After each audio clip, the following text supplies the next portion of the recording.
Symposium with Aulak.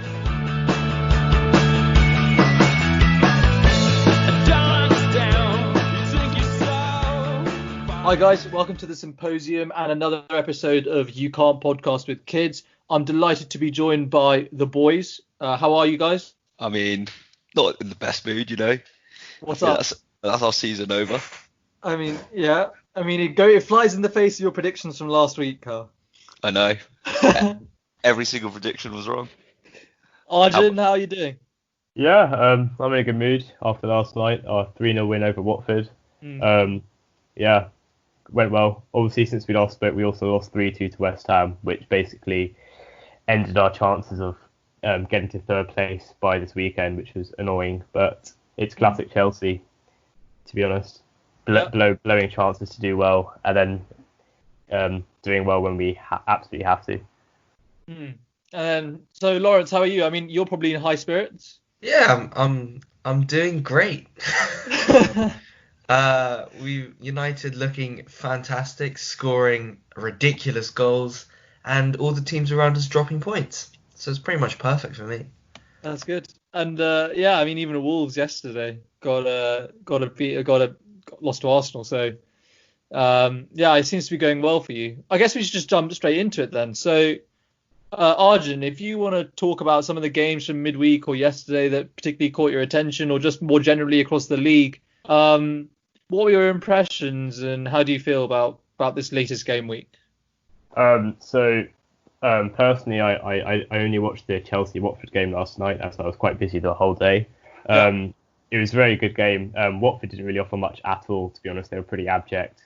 And Chelsea made it comfortable for themselves. They dominated possession.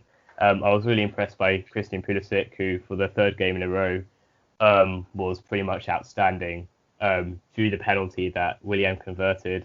And he's showing signs of being the Hazard replacement that we didn't expect him to be.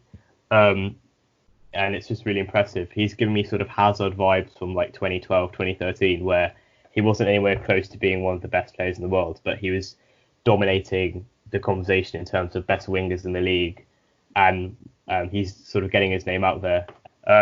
What I was quite upset by and quite surprised by was the fact that Lampard seems to have frozen out Jorginho pretty much completely. I don't know what's happened there, whether there's been a breakdown in relations between them, or whether Jorginho has sort of expressed his desire to leave. But since the restart, he hasn't played at all. And last night, Kante sort of hobbled off injured with about 10 minutes to go. And Lampard chose to bring on Billy Gilmour instead. And Jorginho was just left sort of sulking on the bench. And there was a great image of him just sort of staring stony-faced at the floor whilst Lampard sort of was in front of him, intent on bringing on Gilmour. And it's quite sad for me because personally, Jorginho was one of my favourite players in the squad last season. Was a vice captain for us and now seems to be heading out the door, which is quite upsetting. Do you mind too much in the sense that Gilmour's a very, very high quality prospect and he deserves getting some game time? And in terms of Jorginho, often I just see him really taking penalties and not doing much more. So do you feel like it will be a massive loss in terms of your squad? In terms of playing 11, it may not be a massive loss, but in terms of squad morale, he's been excellent for sort of getting the morale up. He's a very good leader, hence why he was made vice captain.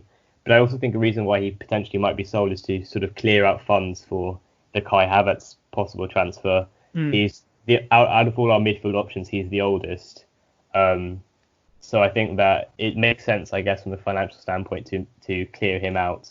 But also, we were sort of looking at Ross Barkley, potentially selling him as well. He's been in great form. In his last 10 Premier League starts, he's scored 4 goals and made 2 assists, which is quite phenomenal considering last night was the first time he started 3 games in a row for Chelsea.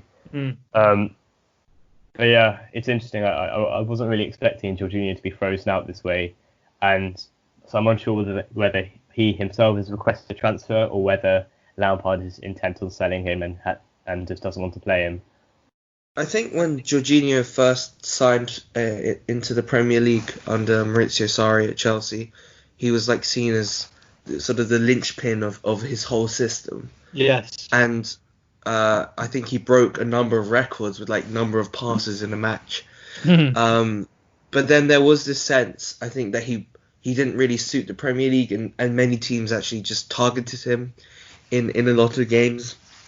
So perhaps, and I don't think he's sort of shrugged off that tag as kind of maybe a weak link in the midfield. And as you said, if they're trying to clear out the squad, then Chelsea have numbers of options in midfield, and a reunion with Sarri at Juventus seems like a logical move to me. Yeah, and it's quite surprising. So about, I think, half a year ago, he said, well, I guess when Sarri left, he said that he wanted to be known as Chelsea's Jorginho instead of Sarri's Jorginho, because there was sort of links about him being Sarri's right-hand man, hence why he was being deployed so much by Sarri. But I don't know, I think you're right, he was sort of out-muscled off the ball, particularly against Bayern Munich in the 3-0 home loss. He was very ineffective then. And there seems to be a criticism that he only sort of dominates against the smaller teams. And in the big games, he's a bit of a make weight and can't really assert himself physically in the midfield. I mean, taking it more broadly then, do you think that Chelsea have adequate options in midfield to cover his departure as a squad player? Oh, definitely. I think we have a valuable amount of midfield options. So looking at yesterday, we have Kante and Mount, who are sort of undisputed starters now. Barkley seems to be playing more in the first 11. But then we also have Loftus-Cheek, Gilmour, potentially Havertz as well. And we have youngsters such as Conor Gallagher, who's on loan at Swansea and doing very well. So I think we have quite a lot of options. And I don't think there's a sort of worry that if Jorginho leaves, we'll be lacking in options in the midfield. So I don't think there's a worry there. I wanted to just kind of ask you then more broadly, what went wrong against West Ham? I mean, I don't know. I mean, we just were really bad, to be honest. We didn't play that well at all. We didn't keep the ball well. When we took the lead, when we went 1-0 up due to Willian, we just sort of were ineffectual, hence why we conceded basically a couple of minutes later. West Ham had more to play for. They were fighting for their lives, and we sort of didn't really take advantage of the fact that we could have gone third with the win, and it was just a really poor performance. But I'm inclined to sort of shake it off as a blip, seeing as since the restart we've won 4 games and only lost that one. We've played generally quite well since the restart. I'm inclined to just look at it as a blip, and due to other results such as Wolves losing last night, that sort of has negated the loss against West Ham. But of course, it is frustrating, seeing as we could have been in a much better position with that win. We would have been 2 points clear of Leicester in third if we had won. Cal, I guess I should direct to you. What went wrong against Sheffield United? I mean, where do I even start? If we can start with, to be honest, their goals. I mean, under fives know how to mark players. We just didn't mark players. There's 7 men in our box. I don't think we even got 3 men in our box at the other end. So, you know, how are we going to score? There was just no creativity. You know, the ball's just going side to side. What are you supposed to do? The ball's not going in the box. You can't score.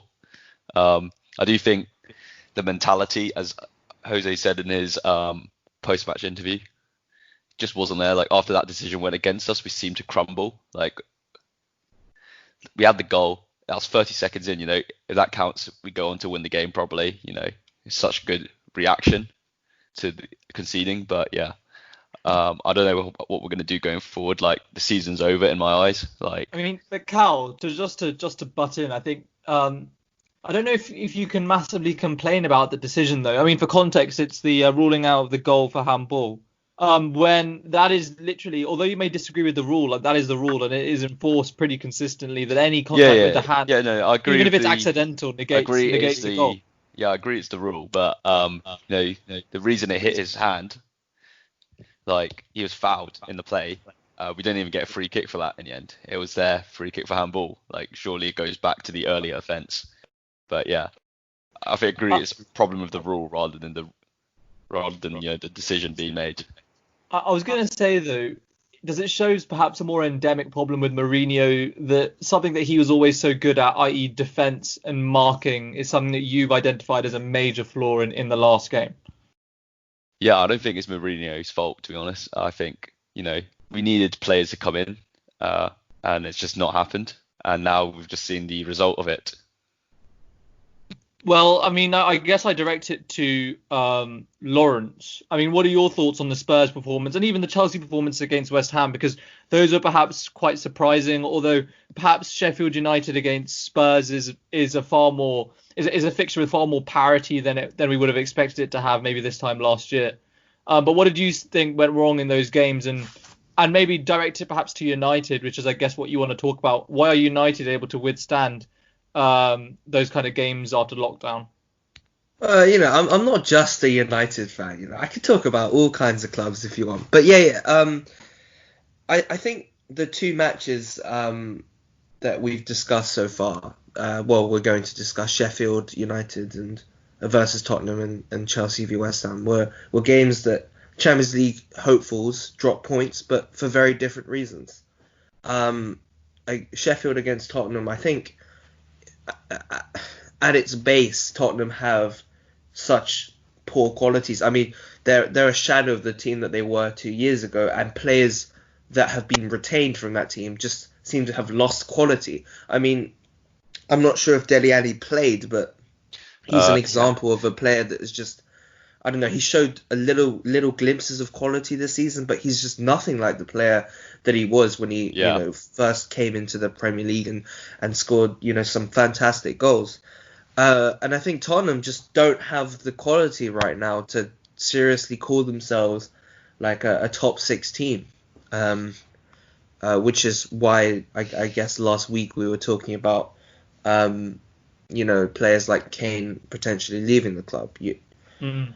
I wouldn't blame him at this point anymore. Like, he deserves to win something. Like, and if he's not going to do that at Tottenham, he's got to do it elsewhere. For sure. But when you talk about the West Ham Chelsea game, watching that, I personally felt that Chelsea dominated the game and should have finished it off before the injury time winner. I think that what's interesting about the Premier League is that we've had a lot more sort of two-sided games than we have seen in other leagues. Because whilst, Chelsea were dominating possession, dominating chances, you did get the feeling that West Ham were always had something in their pocket, So I think in terms of like why the two teams lost, Tottenham and Chelsea can sort of hold their heads up high. I mean, the defending for the final goal was just horrible. I don't know what Rudiger's doing, just allowing Yarmolenko onto his left foot. And I don't even remember. I mean, that's classic him. Yeah. And also Alonso running back, of course, that's a long-term issue. I mean, he got absolutely slated on Sky Sports, which is kind of funny. I just want to go into a reason why I think we failed against West Ham is our defending from corners is absolutely shambolic. A stat came up in the Watford game last night that in terms of corners faced, goals conceded via corners, we're bottom in the Premier League. And I did a bit more research this morning, and we're actually second worst in the top 5 leagues. The only team we're better than is the French team Amiens, a team that got relegated this season. What do you put that down to? Inexperienced centre backs, or it's height apparently? Not just height, but also the wrong players marking players at corners. So in the West Ham game, we had Azpilicueta, who's like 5'8", marking the 6'2" Thomas Soucek and one other player at the same time, whereas Tammy Abraham, who's a pretty tall striker himself, was on his own at the far post marking no one. So I think Lampard and the defensive coaches have to sort of work more at corners, deploying the right defenders or the right markers to the attacking players when defending corners, because otherwise I don't really feel confident at all whenever we defend corners or indeed any set piece. And also you've got Kepa, who at 6 foot isn't the tallest for a goalkeeper, and he doesn't really seem that authoritative when it comes to claiming corners or commanding his box. So I think that is a definite weak thing of Chelsea, is the defending from set pieces. I was going to say that Kepa gave me strong vibes of De Gea early on in his career in the Premier League, but De Gea, he had this kind of meteoric transformation into this beast out of nowhere, because he used to be pushed around. I remember Rio Ferdinand once passing the ball to him in a back pass and De Gea, struggling, and I think it might have been the pressure, or I'm not sure, but he managed to obviously transform himself and then pull off some quality saves over many years. Well, De Kepa- Gea literally beefed up. Yeah, Like but- he got physically ready for the Premier League. And Yeah. if you see the corner goal from Souček in the Chelsea game, Kepa's like getting blocked by his own defender, Yeah. and he's just trying to get through, and he can't. I mean, that's the kind of thing that will concede you a goal in the Premier League. So And I mean, like, Yeah. the thing about De Gea comparison is that he obviously, as Lawrence said, put effort into beefing up and then changing his game, maybe being more assertive. But Kepa's been in the league now for over a season, and I've not seen much kind of progress in that sense. Especially considering the price tag. I think as a Chelsea fan, if I were one, I'd be disappointed. I think Arjun- Yeah. I'd argue And- it's a flop. Yeah, I mean, for lots of players, you can make this stats versus the eye test argument.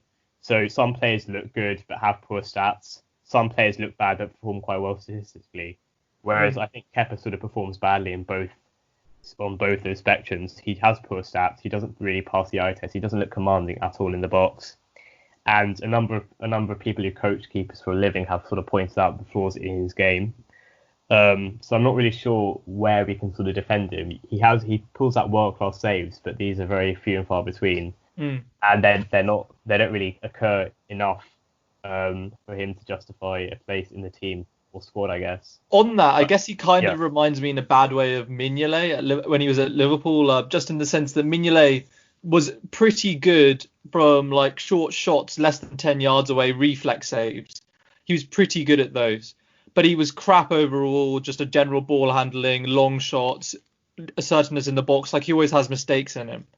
And Kepa kind of gives me those vibes in that maybe he's not as garishly mistake prone, but he lacks a similar authority in the box from set pieces. He always seems to have errors in him, and he simultaneously seems to be a pretty good short range reflex saver. So I think those are kind of comparisons, and that's not a particularly good comparison to draw from a Chelsea point of view. But I mean, moving forward, I guess I can't really avoid it any longer, and we probably should touch on the 4-0 Man City drubbing of Liverpool. And I guess the place that I'd start with this is just, I guess, contextualizing the game in the context of obviously winning the league the week before. I don't think I agree with anyone that says that this game would have happened in the same way had we not won the league. And I think everyone can kind of see that was maybe a major cause of the game. What really kind of surprised me is the fact that City was still very vulnerable defensively, in that Liverpool did nothing right in the final third. Opportunities in the box, they had many chances in the box, but they converted obviously none of them. Couldn't get their feet in order, couldn't finish. But every single time, one of the midfield three or the fullbacks put a ball over the top, we looked like we could score. And I've been seeing like all these blogs and podcasts saying City absolutely dominated the game, the midfield pivot and then De Bruyne running through. Like, on the attacking side of the game, I think I'd agree. Like, Liverpool's defense, especially Joe Gomez, was absolutely nowhere. But on Liverpool's attacking sense, they could pretty much do whatever they wanted. And I put, City's clean sheet far more down to Liverpool's own inability to finish clear-cut chances. Well, than Mane, bloody hell. than City's defensive prowess, in the sense that I think City is still a quality centre-back away from maybe the league again.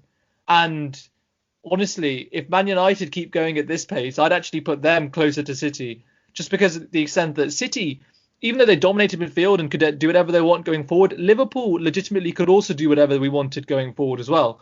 And I don't think you can depend on other teams having unforced errors to mount a solid title challenge. I mean, Lawrence, what do you reckon? Okay, let's just first say that, as the kids say, City styled on Liverpool. Yeah. I mean, Phil Foden and De Bruyne are like one of the most beautiful players that I've seen in a while in the Premier League. Yeah. Okay, on to the negatives. I mean, City clearly have defensive issues, and they have had for a number of years. I mean, they were starting Eric Garcia at centre back, right? So I mean, who the hell is he? And City have not had a settled pairing this season. there's been Laporte, Otamendi, Stones, Garcia, Fernandinho, Rodri, and they've all been played in that position, and Guardiola's gone, chopped and changed around. It seems baffling to me that Guardiola, where he has so much depth in all other positions, he seems to refuse to buy, he bought Laporte, but seems to refuse to buy a convincing centre-back to partner him. Maybe he thinks that the system is so important that he has to find the perfect player. But in my mind, that stubbornness to refuse to replace Vincent Kompany, even though everyone knew he was leaving, we had that knowledge for quite a long time. His stubbornness not to replace him has sort of cost them this season's title for me. I mean, Liverpool have stepped it up a notch, but City have undoubtedly gone down 5 or 10%. Yeah, no, I agree. Obviously, not replacing Kompany was a clear error. Yeah, and if City don't sign a centre back this summer, or sign a good centre back, then I can't see them winning the title next season. No, that's why I said. I mean, I entirely agree. I mean, Cal, bring you in here. What are your thoughts on City's defensive issues, or maybe just the title challenge next year as it's starting to pan out? The question is whether that European ban stands, because if it does, we've heard a lot of reports like certain players are leaving. Who's going to come? Sure, they've got the money and they can probably pay the wages, but the best players are going to want to play continental football. Yeah. And if they can't offer that, they'll go elsewhere. Yeah, no, I think that's a really important point. I mean, but just Arjun? Sorry, Lawrence, carry on. Just to sort of answer your question about whether United can challenge, I mean, United's win, whilst it looks convincing on paper, 5-2 against Bournemouth, it's very similar to the West Ham game in that we had like 70% possession, but we gave away so many chances on the counter-attack. And it's kind of worrying from a United point of view about just how frail our defence is.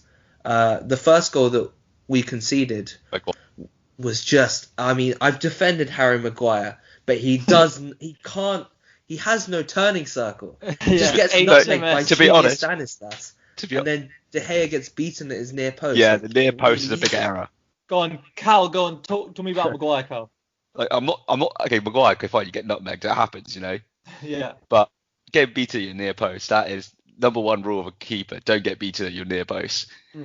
And the fact that, if we look where Stanislas was when he took the shot, the angle's so tight, the only place it's going is the near post. He's not bending it into the far post from there, realistically. And so the fact that was not covered by De Gea, criminal. And then there's the fact that he nearly lets in another one, like I think it's like 5-10 minutes later, at the near post again. Like you would have thought, okay, I've let one in at the near post, I'll learn from it. Nope, nearly does it again. I mean, Arjun. Yeah. So I guess two questions then to you relating to that. One, how far are United away from a solid title challenge? And if they aren't there, where are they lacking? And then two, in a similar vein to how you analyse Kepa, where would you rank De Gea, and do you think he's world class? Okay, on the first point, I think in terms of their attack, they're really strong. However, the links with Sancho are getting more and more concrete. I saw today that he sort of agreed personal terms with United. I can't vouch for the validity of that source, but I think in terms of where they're lacking, definitely in defence, they need a solid centre back to partner Maguire. I don't think Lindelof or Bay are strong enough, but I think they're getting there. They're on the right track, and if they do add someone on along the lines of Sancho to what is already a potent attack, they should reduce the gap to the likes of City, Liverpool, Chelsea. In terms of De Gea, you can say yes, he's regressed recently in the last year or so. He's definitely making more and more errors, conceding more goals. But then again, how much of that is down to the defence? That's in front of him. I'd say, is he amongst the world's best? I wouldn't put him in my top three. You've got to look at someone like Alisson, Oblak, Ter Stegen, and they seem to be the standouts right now.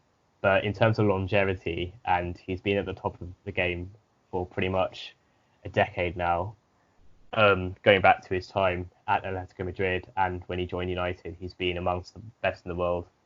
So you've got to give that to him. But I wouldn't put him in my top three personally right now. But then again, it's so subjective. I mean, how many of us watch the likes of Oblak and Ter Stegen week in, week out. We don't. We just see the stats and we see the clean sheets. We see the amount of goals conceded per game, and we say, okay, another impressive performance by them. But we can't really judge these goalkeepers on anything but stats if you don't watch them week in, week out. No, I guess that's fair enough. I mean, moving into a Liverpool perspective in terms of the title race, I am getting more worried about the fact that we haven't signed anyone substantial in a long time. I think that it would be dangerous to kind of rest on our laurels and just assume that this squad will perform to this standard next year.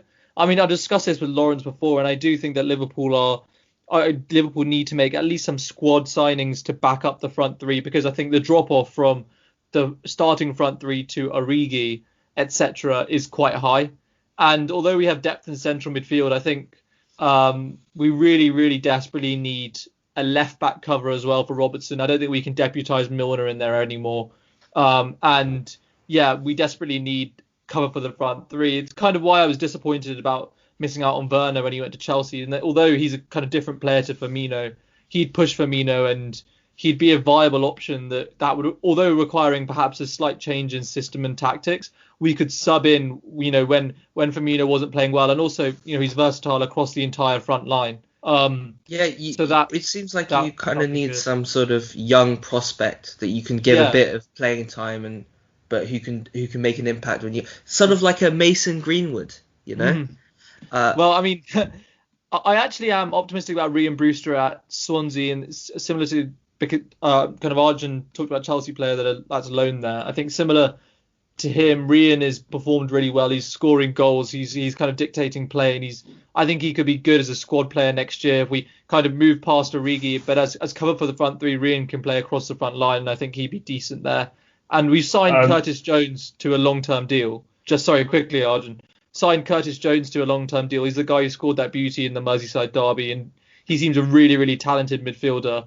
Although we have depth in midfield, I think that shows some decent academy prospects coming through, along with Harvey Elliott, etc. I mean, Arjun? Yeah, I was interested to hear your thoughts on the links of Thiago with Liverpool. So yesterday, the Bayern Munich chairman, Karl-Heinz Rummenigge, said that Thiago basically is set to leave Bayern. He looks like he wants to do something new again at the end of his career. That's what he said. And there have been links with Liverpool. What would you say about a signing like that? Quite a safe signing, I'd say. Yeah, I mean, I'd be really happy with that, because although some people would complain that he's getting old, I think he's 29. I think that's precisely the signing we need. We're in a win now mood. We literally have won just now, and I think we can genuinely win 2 or 3 titles over the next 5 years if we buy well and buy for now rather than always buying for the future. And although it's important to bring young prospects in, I really would like someone like Thiago to come in with experience of big games, to marshal midfield, and he's quite a versatile player as well. Although it's a position in the squad we have a lot of depth in already, so perhaps we maybe more need other areas to be shored up. I do think that Thiago is a solid signing, just in terms of showing the intentions of the club to perhaps go again next season. I think the price tag, we were looking at somewhere around 30 million or just slightly above, and if coronavirus permitting, Liverpool can afford that, then I don't see any problem with that kind of price tag either for a quality midfielder in his prime. And given sports science and physical regimes these days, and James Milner consistently performing excellently, aged 34, I think that Thiago can have 3 very good years at Liverpool if we chose to get him. And yeah, I really like it as a statement of intent. I mean, how do any of you perceive it from an opposition perspective? Yeah, I think for that sort of signing for Tottenham, as good as the players is, our medical team seem to be having some problems. Like, Dele Alli's had 2-3 hamstring injuries in the last 2-3 years. And you could argue that's maybe why he's not performing as well. Is that down to him though, or to the medical team? Maybe it's just his own kind of. Well, he's not the only one with hamstring injuries. That's the thing. Right. There's been quite a few players with hamstring injuries. Kane's had quite a few injuries along the years. Eric Dyer. I mean, I think some of that was to do with his operation, but even then, a lot of our players seem to get injured. Even coming back from the restart, we had Moura was injured, Lo Celso was a doubt. We had a lot of time to recover, and we still seem to have injuries. And after 4 or 5 years of watching key players out in key matches, maybe it's time to point the finger, not just at the lack of investment, but also, what's the medical team doing? Because you don't see the other clubs having the same problems. I mean, yeah, interesting. And I guess kind of relating to Thiago, so in the sense that I actually have a lot more confidence in the Liverpool medical team than perhaps you do in the Spurs one, just because of the fact that we do tend to have players of that age still performing at a reasonable level. I'm not sure if that's down to coaching or to the medical team, but whatever it is, they seem to be doing well. But I think Thiago the other day posted on Twitter a picture of him and Coutinho, which I guess is a relating to Coutinho, I'd happily have him back, just because we make a massive profit on the sell buyback and whatever we pay for him, and he can also play across the front line in midfield, so he actually would be pretty good cover for the front three. I mean, he can fulfill the Firmino role quite well. He can play on the left and the right, left wing or left midfield. So I mean, yeah, I'd be happy to have him just because of his versatility and also obviously proven track record with Liverpool in the Premier League. But also, you wouldn't be surprised if like the likes of James Pearce tweets something like, "Oh, due to lack of funds, Liverpool won't be able to sign Thiago." No, exactly. Invest in the academy and trust that instead. I mean, the reason why I'm okay with that, I'm not exactly happy, but I'm vaguely okay with it because one, I think a lot of clubs are in a similar position, and two, I know it would have had Klopp's consent, so it's not doing stuff against the manager's wishes and maybe perhaps alienating him, because he kind of has the final word, and him and Michael Edwards work together in their cooperative team. And I think early on in Klopp's career at Liverpool, we were going to sign Tejera, but the price tag was getting too high, and Klopp himself just pulled the plug on the deal, as he did with Fekir actually. So I don't mind that too much because I think the manager will consent it, and I think building up the academy is perhaps important as well. Lawrence, what are your thoughts overall? Well, the issue with Liverpool obviously is diminishing returns. There's only so much you can do with the first team, whereas there are clear weaknesses in all of the other teams where they can sort of try and rectify that to catch up. Yeah. But the Premier League, it's really difficult to retain the title. But I think that Liverpool's nature under Klopp, like the relentless character of the team, might mean that they do it next year. But as for the year after that, I think it's all to play harder. for. Yeah. Yeah, I think. I mean, I do think we need signings, and I don't think it can be understated the difficulty, as you said, in retaining the title, regardless of the kind of mentality. We've almost retained, like if you consider last year was a campaign that would have won the title any other time, and then we repeated it this year. And if we do it again next year, then I think 4 years. So the year after that, as Lawrence says, will probably be a year too many, unless we do have substantial reinforcements in. Like someone like Coutinho, I think would be a good signing just because he's hungry, because he's missed out on it. So he would add kind of a fresh mentality, fresh desire to win, which I think the coaches have anyway. But he's just someone who would really bring that impetus back to the team. I think then now we should move on to the next section of where's Calvin?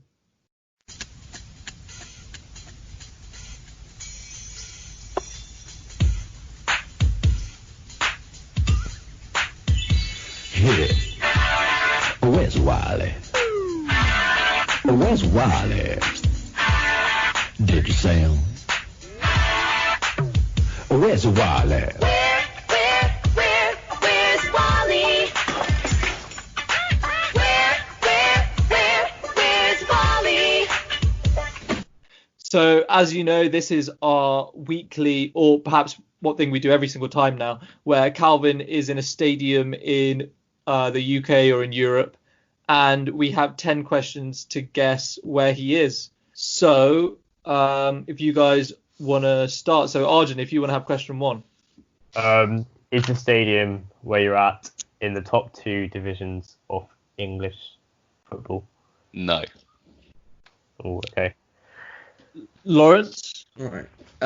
Is your stadium in the top 5 divisions in Europe? Obviously not the Premier League, but Europe. Yes. So Football League, yeah? No. top No, I five was divisions. looking in Europe, like so Yeah. Oh, I gave it that away. Or are you giving that Oh, away? oh, thank you. So right, he's in the football league. So is your stadium in League One?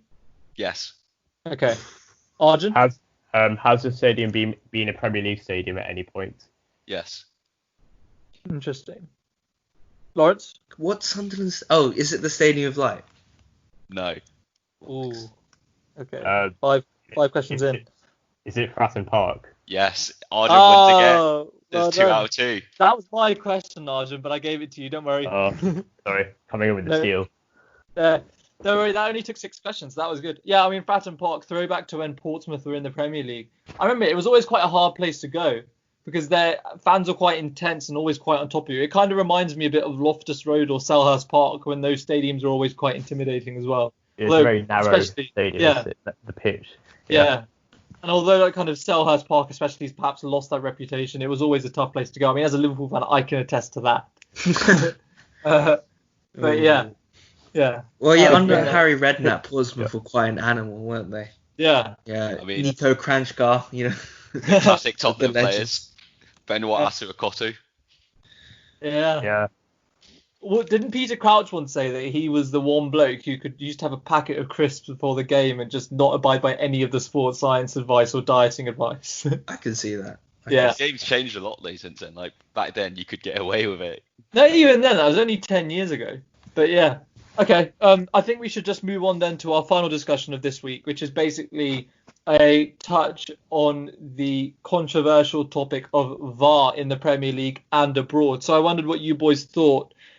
We saw that game straight after lockdown, the first game straight after lockdown, which was Sheffield United game, where the goal, where the ball, which was clearly over the line, was not given as a goal. I think some of the explanations were to do with the existence of a crowd or otherwise. And I wondered whether you guys thought that was a terminal indictment against the system, or the fact that it was perhaps one error in 4 years doesn't make it too bad. Arjun, what are your thoughts? Yeah, see, the thing with that incident was that wasn't that an issue to do with goal line technology rather than with VAR? As in, Well, the ball VAR crossed the line, Oh, sorry. and it's meant to send a signal to the referee Yeah. to watch that, the ball crossed the line or it didn't cross the line. So I read that as being an issue with the goal line technology rather than with the implementation of VAR itself. But I think Calvin wants to speak on that. I agree it's an error with goal line technology, but VAR should be watching the game as well, and they can see that it's gone in. Yeah, I And think at that that was point, the point. Yeah, I think they that was should the point in communicate the they should be able to overrule the technology when it's obviously wrong. I think that was what a lot of people issued, and the fact that they didn't do that, I think, was the problem a lot of people had. I mean, Lawrence? Well, the VAR chat comes in waves. So I think the first game of the season there was a little bit of controversy, but yeah, I think it was mainly to do with the goal line technology because it was seen as infallible, right? There was like a really tiny margin error of like 0.0001%, but in a sense that was seen as like a freak incident. But then this match has really sort of come out with a lot of VAR bangers, to be honest. Like, I mean, if we give the West Ham Chelsea match, Yeah, that was for example, I mean, wow. So the West Ham goal was disallowed because Mikel Antonio was adjudged to be in Kepa's eye line, even though Antonio was sprawled on the floor. he was helping him with anything, honestly. Yeah, What a shot. it was just ridiculous. I mean, and then we've already covered the Kane equalizer and Lucas Moura sort of being bundled to the floor and his hand happening to hit the ball as a result of being fouled. And then we can go on to the United game where, I mean, every goal that United scored was like a goal of the week, but VAR almost sort of like cancelled all of them. Like Matic was almost offside for Fernandez's free kick, and Bailly's penalty. Yeah, that was not a penalty in my eyes. Like the commentator they had like a referee on retainer, the commentary team, and he was saying that I don't think it's offside because it hits Bailly's shoulder, but then they do give a penalty. And I think, like, okay, the whole argument for having VAR was, okay, all of these decisions will be certain and there will be no more debate. It's the final word in refereeing. But what you're seeing is that there's like clear debate still being had as to whether these decisions were right. So is it worth having all this loss. Okay, I mean, there's less atmosphere now without the crowds, but when crowds were in the stadium, that whole waiting game for like 2 minutes to see whether it'd be a penalty or not really did take out the sort of the suspense of like when somebody scores a goal, you're not really sure whether to celebrate or not. Is it worth losing all of that like footballing passion and character for decisions that may or may not be correct?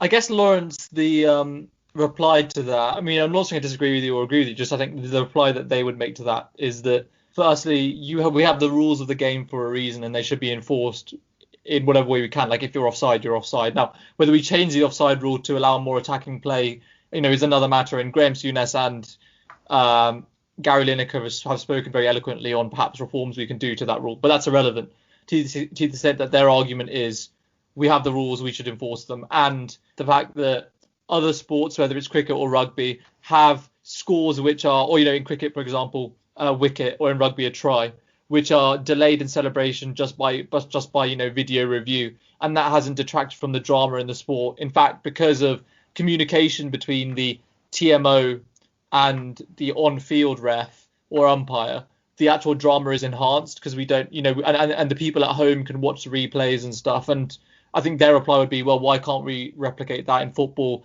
especially considering football has far more resources and TV resources than those other two sports? I mean, Arjun, where would you come in on this? I think with VAR, it takes away the human element completely, and I think that's what's necessary in a sport like football. But also, my main gripe with VAR is that it halts the flow of the game. There have been so many instances of VAR in the Premier League. So I was just doing some research just now while we were talking. VAR has led to 96 overturns in the Premier League this season, as of 2 days ago. So it might not be completely up to date. It's led to 25 goals, but disallowed 50 goals. So it's taking away from the game, the spectacle, really. We want to see more goals in football, do we not?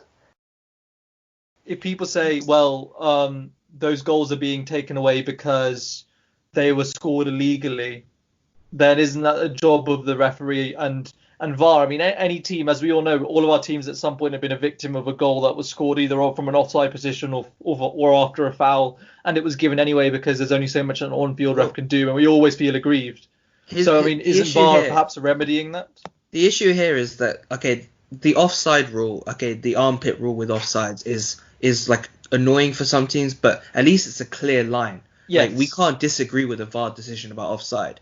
But when we're talking about something different, like that Eric Bailly handball for the penalty, it's not clear what VAR can do because the decision itself is very unclear, even if you have 500 cameras and angles on it. So if I agree that sort of for offside decisions, it's very clear cut, either offside or not offside. But for other more contentious decisions, like for example diving and penalties, it's more difficult to figure out, even for VAR, and it doesn't necessarily give the correct decision every time. So my argument was, maybe offside is fair enough, but for those more contentious decisions where more angles don't actually help or don't give the final word, do we really need VAR for them? Yeah, so add to this, so as I understand it, rugby use it as if in doubt anything isn't awarded. So if it's a try, it's not awarded. If it's a card, it's not awarded. And I think you could do the same. You have a presumption of staying with the on-field decision in rugby and cricket. And as Jose said in his post-match interview, the ref's no longer the ref. It's actually whoever's at Stockley Park is really doing the reffing now, and that creates a big disconnect between players, the fans. I think because the person you see actually reffing isn't reffing. Yeah, there's still a human element, right? VAR doesn't take the human element out of the game. It just changes the human that's making the decision.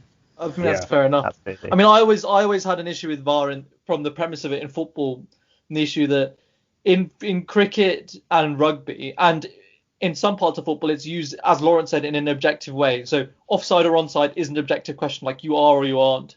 Similarly, for if the ball crossed a line in football for a goal, or crossed the line of the tennis court for being out, or was hitting the stumps or wasn't in cricket, or there was a no ball or not in cricket, or whether the ball was touched down over the try line in rugby.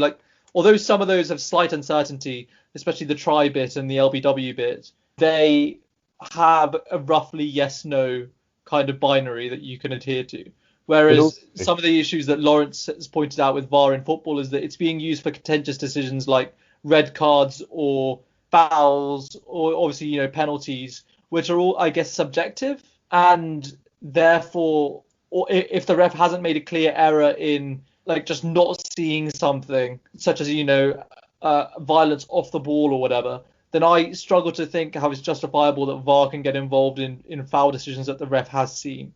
Arjun? Yeah, but also in cricket, you have the slight difference where the players themselves can request something to be reviewed. They can appeal to the umpire. Yeah. What would that be like in football? I was wondering. So if say the captain was allowed up to 3 challenges per game, and they could request the referee whether something was to be changed or not, because in football it's just up to the referee, or if he gets a word in his ear from the assistant referee to check something, and players can feel aggrieved or delighted by his decision, but they don't really have any agency over whether they themselves can influence the referee. Whereas in cricket, it's up to them. They can decide, amongst themselves whether they want to challenge something. I mean, I don't know. I wondered what Lawrence, you kind of thought of that because you watch a lot of cricket. I mean, rugby, as Cal knows, because Cal watches a lot of rugby. It's not down to challenges. It's down to just on-field ref's decision to refer something upstairs. I mean, Lawrence, what are your thoughts? I think it's an interesting idea, but it kind of what's different between football and cricket is cricket, they have like a really established process of how to review things, so it all goes over in like a minute. It's very quick. But whereas football, it takes quite considerably longer for some decisions, and it's not communicated. There's no communication between like the captains and VAR. Like nobody really knows what's going on. They were just waiting for the decision. So I think, and also in football, you can you're not able to see what you can see on the television. If you're at the ground, all you see is the checking possible penalty or checking possible handball or whatever. Whereas in cricket, they show the crowd who are in the stadium the entire process. They show the replays, the slow motion replays, Hawkeye, DRS, etc. Ball tracking system. But So is that different. quite easily remedied in the fact that Lawrence's criticism seems to be based on experience and process, and that will be just improved as time goes on. And then also, it's not too much of a demand, especially in the Premier League, to ask every stadium to have a big screen. Like I know Anfield actually doesn't have one. It has just a scoreboard with the team names, and they have kind of animations for when goals are scored, but it actually doesn't have a big screen where you can watch replays. I don't think it'll be too much of an ask for a club of that standing, or for any kind of Premier League club really, to put up screens in their stadium to make it kind of more like cricket, so the fans in the stadium can get involved. I don't know, Carl, what do you think? Because with rugby, obviously, it's not like even like something like the Championship won't have it really up to a point.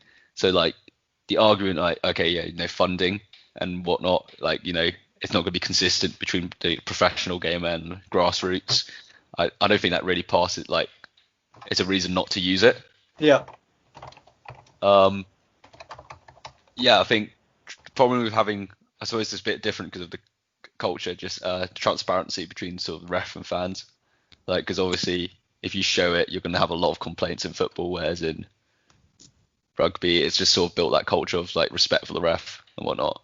Yeah, So, I definitely that's agree an with that. issue, Like the yeah. fans in football are much more volatile than cricket. I mean, And rugby as well. so, but I don't think that necessarily sort of should be used as a reason not to show the screen, because I mean, fans are going to boo the referee regardless if the decision goes against them. I think it's very important just for the overall match atmosphere that we get the sort of knowledge of what is going on with VAR rather than just waiting for a decision. And the way that cricket do it is I think quite admirable, but it really doesn't solve the key issue that I was identifying before, is that the reason why people were so amenable towards VAR is because we saw the advantage of computer-assisted decisions in goal line technology and thought, okay, we can transfer this into other decisions. But the key difference here, as I've said before, is that one is contentious and the other is not contentious. And I think that the key issue with VAR is simply that you can't the debate is not ended. And if you can't solve decisions and have the final word, then in certain types of decisions, then I'm sorry, I cannot support it. I guess that's a fair enough position. I mean, I always kind of wondered whether an issue, especially specifically in England, was the fact in the Premier League was the fact that refs aren't allowed to look at the monitor, because I always felt that the VAR used in the World Cup worked a lot better than in the Premier League. Arjun? Yeah, I agree. When they actually went to the side of the pitch and could see it on the big screen, I agree. That was quite an innovative way of doing it. I think the whole process of VAR has to change. The way in which it's communicated to the fans in the stadium, the way it's carried out by the referee. I think it definitely needs a major overhaul. I wouldn't scrap it completely though, but just change the way in which it's done. But I mean, today and the next few days, there are inevitably going to be lots of VAR controversies in different leagues, not just the Premier League, and the debate will rumble on. And many of the points that we've made today, many of the points that many pundits and commentators have made, will continue to get echoed and said over and over again. And until there's an overhaul, it won't really end. I don't think is the positive way to look at it. Well, I guess that's fair enough. And yeah, I mean, Calvin, do you want the last word? Yeah, I just think they need to look at what they're doing with it, because I don't know. I think in other countries it seems to work better. There doesn't seem to be as much, controversy almost. And I don't know whether that's just because, the fans are different, between cultures, or I don't know. They have had another season, right? They had few the Serie A Bundesliga. They had a season before us, so maybe with time it can improve. Well, I think on that slightly and carefully positive note, we should end and, well, hope that we do in the future have a VAR system that causes less controversy and perhaps actually works on occasion. But yeah, I'd like to thank the boys. Thank you for listening, and we'll see you next time on You Can't Podcast with Kids on the Symposium. Cheers. The Symposium with Ash Aulak.